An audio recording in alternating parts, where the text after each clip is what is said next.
നമസ്തേ പ്രിയ പ്രേക്ഷകർ. അത്ര ശ്രീമദ കല്യാണവർമ്മണ വിരചിതാത് സാരാവലി നാമ ജ്യോതിഷഗ്രന്ഥാത് ഏകോനവിംശതിതമ അധ്യായാത് സമുദ്ധൃതഃ ചതുർദശതമ ശ്ലോകഃ അഹമത്ര പഠാമി.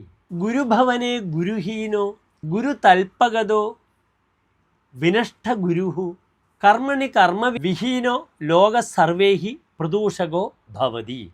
അത ശ്ലോകസ്യ സാരാംശശ്ച ഭവന്തഃ ശൃണ്വन्तु. यदि सप्तग्रहाः नवमभावे यदि वर्तते तर्हि किं भविष्यति इति कल्याणवर्मा अत्र सूचयति. यदि नवमभावे सप्तग्रहाः वर्तन्ते तर्हि जातः नरः कः भवति? सः गुरुहीनः भवति, सः गुरुणा परित्यक्तः भवति इत्यर्थः. नवमभावः कः इत्यपि भवन्तः जानन्तु. भाग्यधर्म दया पुण्य तपस्तात सुधात्मजाः दानोपासन सौशील्य गुरवो नवमाद अमी.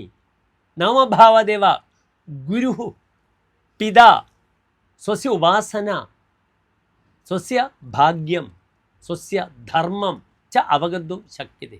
अतः यदि नवमभावे सप्तग्रहाः वर्तन्ते तर्हि सः नरः गुरुहीनः भवति, गुरुणा परित्यक्तः भवति. पुनः सः गुरुतल्पगतः भवति, सः स्वगुरुपत्न्या शयितुम् आसक्तः भवति इत्यर्थः. अस्य गुरुपत्न्यां रतिः जायते इत्यर्थः. पुनः सः विनष्टगुरुः भवति. विनष्टः गुरुः यस्य सः विनष्टगुरुः, सः विनष्टगुरुः भवति इत्यर्थः.